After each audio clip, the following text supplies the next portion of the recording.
Hey, welcome back to Cinema Conquest. We're back at Showbiz Cinemas. We're gonna go see the monkey, and you know what? I actually bought the popcorn bucket early, so at the end of the video after the movie review, we're actually gonna show you that popcorn bucket up close and personal. But let's go check out the movie. Cinema Conquest. All right, before we go in, I was just at the Oklahoma or OKC's toy extravaganza and I found a pop that goes right with the set that you got, which is another pop that you probably already sold already. Morrissey, I got you Pet Shop Boys. Wow. The Neil Tennant Pet Shop Boys pop. So this will go right next to your Morrissey pop. So hopefully you like that pop there. That's amazing. Wow. I didn't even know they had pet or Funko Pops for these guys.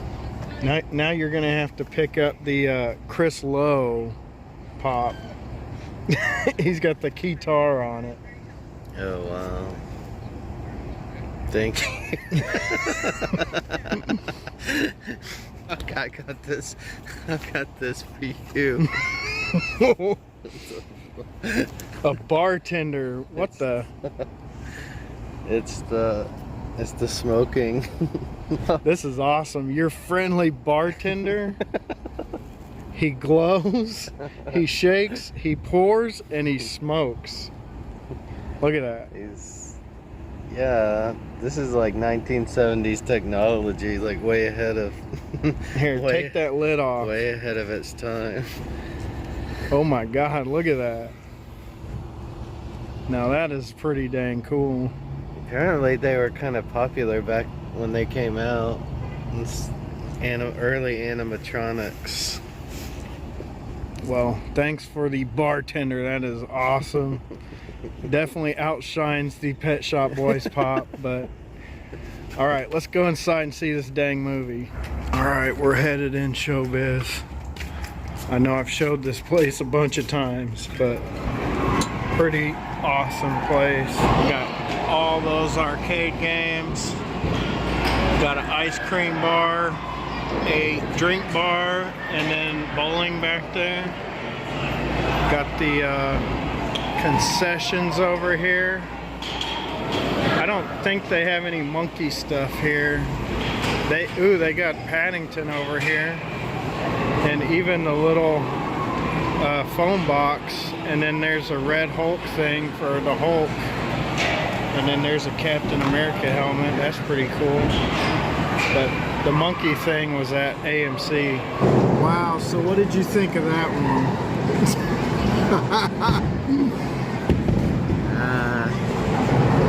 There was a lot of monkey action. We're actually, the bowling alley's right there. If you hear some balls bouncing. So, you know what I was thinking the whole time? I was thinking, man, I would rather be watching Hard Eyes right now. And I didn't even like that movie. Yeah, I kind of thought the same thing, just because I didn't have any problem staying awake through Hard Eyes. In this one, it was dragging hard in places. To me, it was the same thing. It felt like a long movie because it was just kind of the same thing over and over. Yeah. And then there were long sequences too where kind of nothing would happen. It wasn't a bad movie, but to me it almost seemed like it could have just been like one of those like a segment, like in an anthology or something. I mean, it was from an anthology book. Exactly. So they stretched it out into a full-length movie. It almost reminded me of like a Tales from the Dark Side. If it was just like 30 minutes long, it would have been pretty good. But the joke gets kind of stale to me after a while. I love the monkey. I mean, I really did, but I think you know, unless you've heard about it ahead of time, a lot of people didn't know that there was a lot of comedy in this movie. And I mean, honestly, it was pretty cringe. Like, you know, it was that comedy where it's like, you know, the cool kids, the cool horror kids. I don't know. It was just. I know. It wasn't my thing. I was thinking about that the whole time.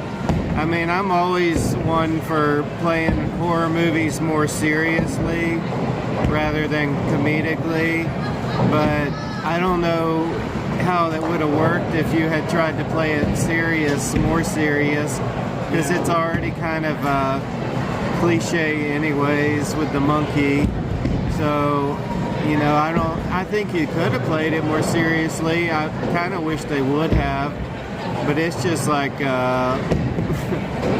it's hard to even, I don't know, it's more of a comedy. It's surreal, kind of like surreal comedy than anything to me.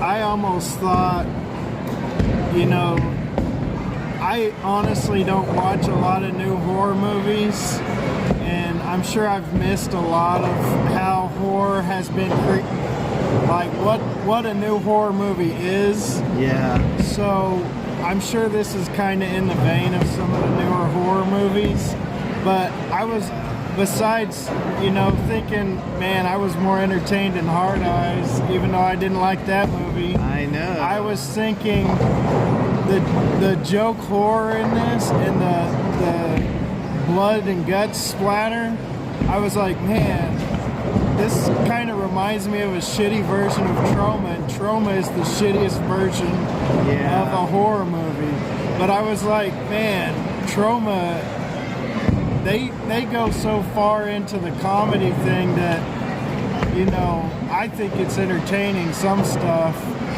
And this comedy was just like, you know, stuff would happen out of nowhere, and I don't know. It wasn't my kind of thing. I don't think I would watch it again. I just felt like discombobulated the whole time. Like it was just, I don't know. It just, even though they tried to make it real, like a real seamless kind of story, it didn't feel that way to me. It felt real disjointed, and there were a lot of characters. And I don't know, it was way bigger of a story than it needed to be. I mean, they turned it into this almost like cosmic kind of story where it starts out very local, and then it takes on like these cosmic, you know, size, you know, like a cosmic size, you know, where it's by the time you get to the end of the movie, this is like apocalyptic almost. Yeah, I mean, the kills and stuff were really, you know, pretty gory and fantastical, and you know, that's playing off of the new thing. That's, you got to do it now. You can't just have the stab or anything like that.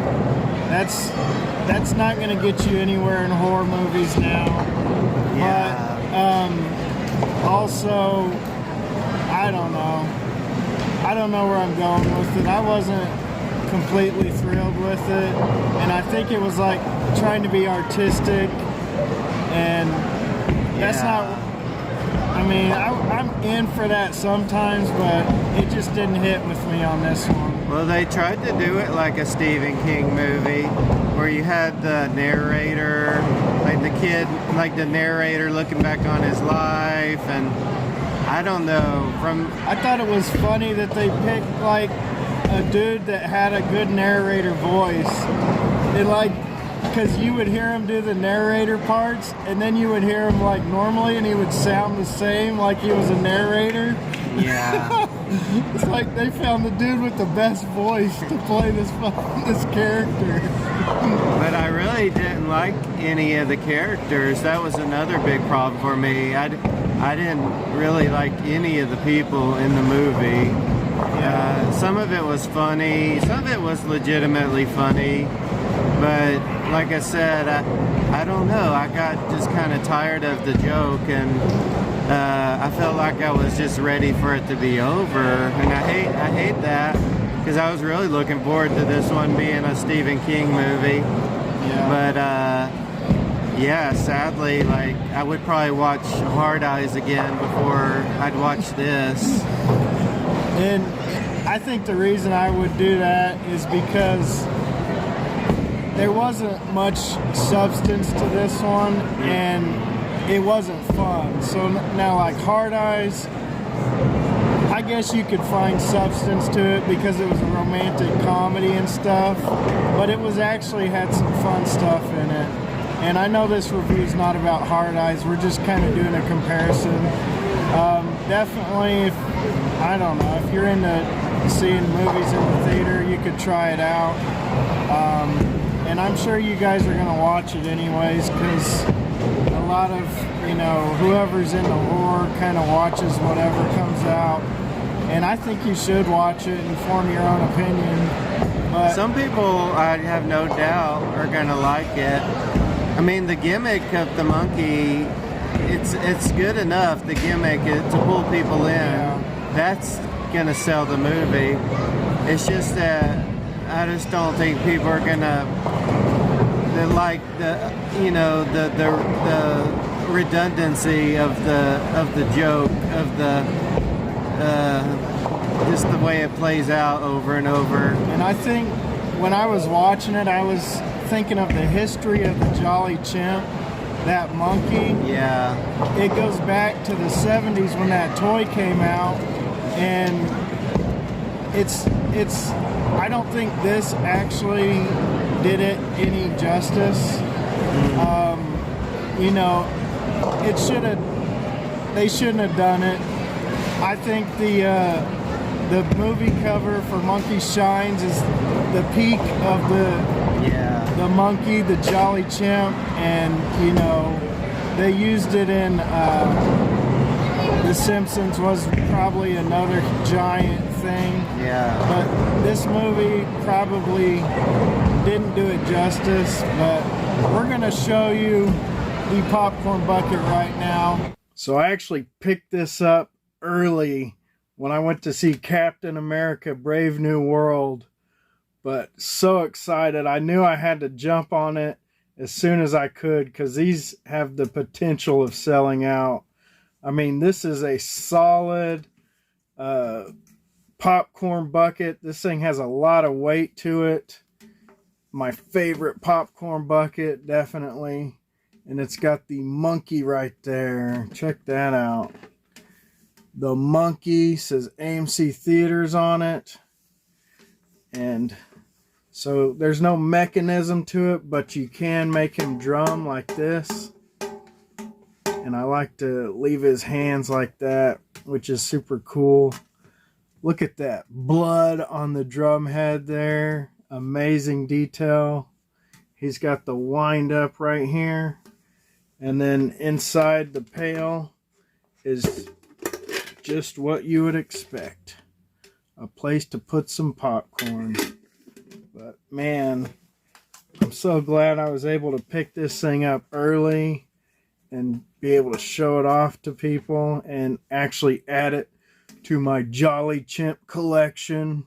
So definitely a cool theater item and exclusive. This thing is going to be awesome for years to come. People are going to be trying to find this thing. Cinema Conquest.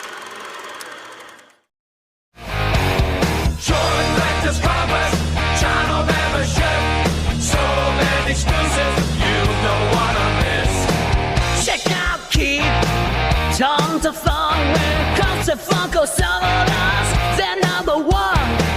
Be a chase, say it 3 times when you hear their intro. You know it's showtime. Check out Frog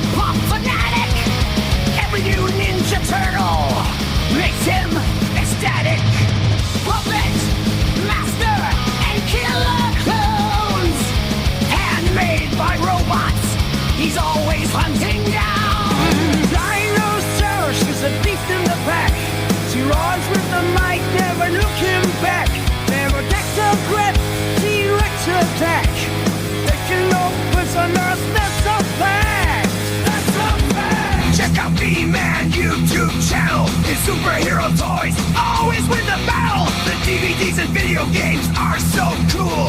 If you're into awesome stuff, this guy rules, yeah! Check out Cheryl, collect the galaxy. This is the collection of gallery. That's why the drone gun, don't forget Stitch. She's just from many awesome feature level one sweat. Check out Mama J. She's got so much stuff to say. Unboxing crazy things. Rock and roll is what she brings. Check out Mary Poppins Pops. The straight up shows all the Funko drops. Mystery boxes don't stand a chance. Woof woof is what straight up will chance. Check out two boys and the scary pops. On Saturday scares, you might face a cyclops. Ghost face flashes through horror toys. By the time you're done watching, you might see white noise. Join Collectors Conquest channel membership. So many exclusives you don't want to miss. Hey, it's Collectors Conquest. Have you ever wanted to help support the channel? Well, you can now. We have some new donation options. If you donate $5 or more, you'll get the exclusive 80s hologram sticker and the pretty dang cool pin. Check that thing out. That's pretty dang cool. And also you'll get whatever free swag we already have. We got stickers, we got some buttons that you get when you win giveaways. All that just for $5. We'll send it out to you for free. Check the links below. We got a Venmo and Cash App only. And if you want to help out even more, consider donating $30 or more and you'll get this free Collectors Conquest t-shirt. We also have a couple other designs, so contact me on Instagram or email me to see those designs. But I appreciate everyone watching my videos. Check the links below. And at the $30 t-shirt level, you also get all that other swag in the $5 level.